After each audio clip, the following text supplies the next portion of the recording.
और आज की वीडियो में मैं आपको बताऊंगा कि अगर आप सैलरीड पर्सन हैं, चाहे आप गवर्नमेंट के किसी इदारे में काम करते हैं या गवर्नमेंट टीचर हैं या प्राइवेट किसी इदारे में स्कूल टीचर हैं या प्राइवेट किसी कंपनी में काम करते हैं, तो या आप डॉक्टर हैं, इंजीनियर हैं और सैलरी की मद में आपकी इनकम है, तो आप अपनी इनकम टैक्स रिटर्न को कैसे फ़ाइल करेंगे। ठीक है, तो इनकम टैक्स रिटर्न को फाइल करने के लिए सबसे पहले आपने आईआरएस पर आना है। आईआरएस पर आने के लिए लिंक आपको डिस्क्रिप्शन में मिल जाएगा, उस लिंक पर क्लिक करके आप आईआरएस पर आ सकते हैं। मोस्टली लोगों को पता होगा कि वो आईआरएस पर कैसे आएंगे। ठीक है, तो आईआरएस पर आकर आपने अपना CNIC और पासवर्ड एंटर करके लॉगिन कर लेना है। लॉगिन करने के बाद आपने यहाँ डिक्लेरेशन पर क्लिक करना है और नॉर्मल रिटर्न सेकंड कॉलम में सेकंड ऑप्शन है आपके पास, इस पर आपने क्लिक करना है। तो फिर इस तरह का इंटरफेस आपके पास होगा। यहाँ पर आपने पीरियड पर क्लिक करना है। जिस साल की भी आप इनकम टैक्स रिटर्न फाइल कर रहे होंगे वो साल आपने यहाँ पर इंटर करना है। 2022 की हम इनकम टैक्स रिटर्न फाइल करेंगे। यहाँ पर आप सर्च और फिर इस पीरियड को सिलेक्ट कर लेंगे। ये 2022 का मतलब ये है कि 1 जुलाई 2021 को ये पीरियड स्टार्ट होता है और 30 जून 2022 को ये पीरियड एंड हो गया है। ठीक है, इसको आप सिलेक्ट कर लेंगे। सिलेक्ट करने के बाद इस तरह का इंटरफेस आपके सामने होगा। इनकम टैक्स रिटर्न का फॉर्म जो है वो ओपन हो चुका है। इंटरफेस आपके सामने है। यहाँ पर आप क्या करेंगे, एम्प्लॉयमेंट पर आएंगे और सैलरी पर आकर यहाँ पर आप अपनी सैलरी जो है वो सालाना सैलरी यहाँ पर आप इंटर करेंगे। लेट सपोज़ कि आपकी मंथली सैलरी जो है वो 2 लाख है, सालाना सैलरी आप कह लें कि मेरी 24 लाख है। ठीक है, तो आप इसको यहाँ पर इंटर कर देंगे। बहरहाल आपने अपनी सैलरी जो है एक्यूरेट अपनी पे स्लिप्स के मुताबिक इंटर करनी है। जितनी आपने टोटल बनी है उसको आप ग्रॉस सैलरी को यहाँ पर इंटर करेंगे और कैलकुलेट पर क्लिक कर देंगे। ठीक है, इस तरह आपने एनुअल सैलरी यहाँ पर इंटर करनी है। इसके बाद आप यहाँ पर टैक्स चार्जेबल पर आएंगे और कंप्यूटेशन पर आएंगे। इस सैलरी में आपकी जो टैक्स कैलकुलेशन बनती है वो 1,80,000 पे आपका टैक्स बनता है।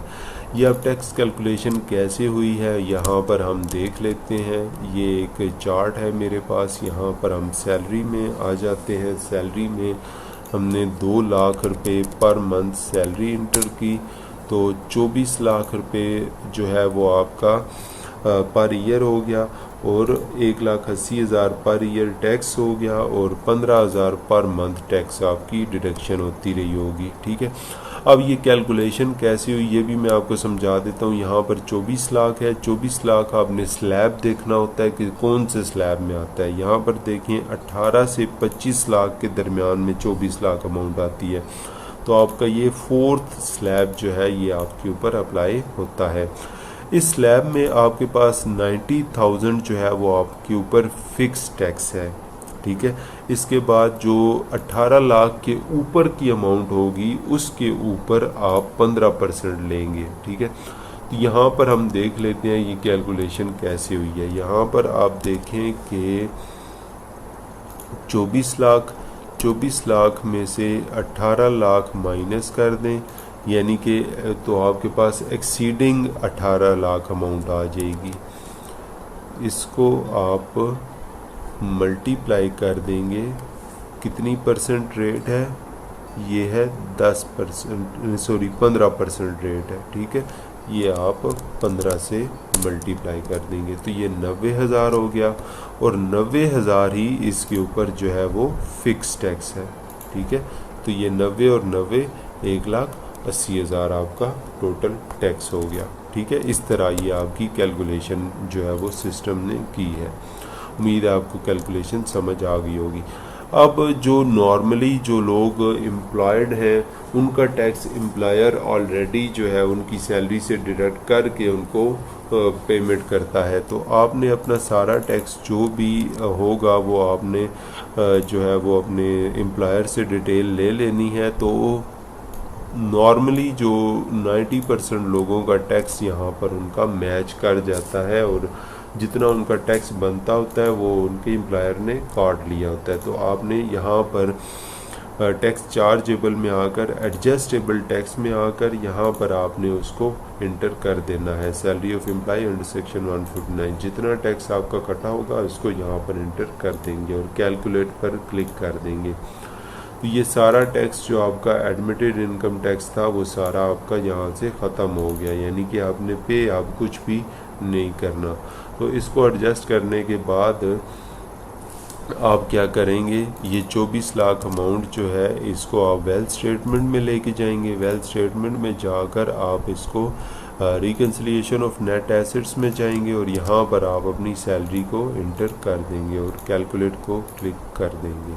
ठीक है, यहाँ पर अब आपने बताना है कि 24 लाख जो आपने पूरे साल में कमाया है इसको खर्च कहाँ पर किया है।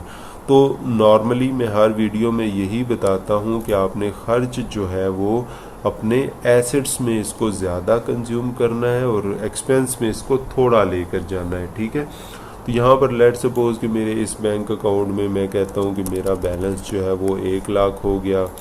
ठीक है, इसमें 2 लाख हो गया और इसमें लेट सपोज़ मैं कह देता हूँ 3 लाख हो गया। इसके अलावा जो है मैंने एक गाड़ी ख़रीदी तो मैं उसको यहाँ पर इंटर कर देता हूँ।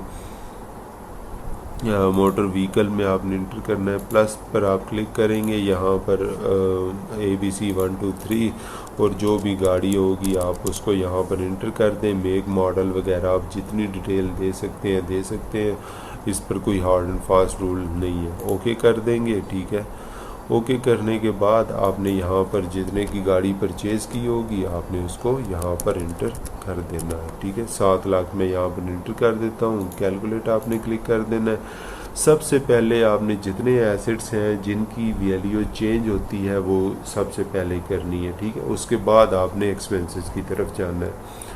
तो बैंक की वैल्यू आपकी हर साल चेंज होती है। अगर आपकी इंश्योरेंस पॉलिसी है तो उसकी हर साल वैल्यू चेंज होगी। अगर कोई चीज़ आपने इंस्टॉलमेंट्स पर परचेज़ की है या कोई प्लॉट वगैरह या कोई गाड़ी है इंस्टॉलमेंट पर तो उसकी वैल्यू हर साल इंक्रीज़ होगी। तो इन चीज़ों का आपने हर दफ़ा ख्याल रखना है।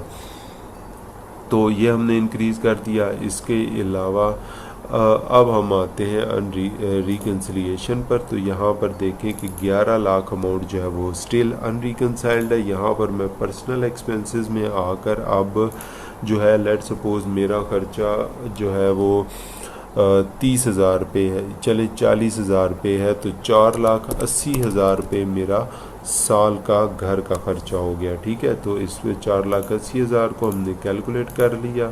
ठीक है, अब बकाया फिर देख लेते हैं कि अब हमारे पास 6,20,000 जो है अमाउंट स्टिल अनरिकनसाइल्ड है।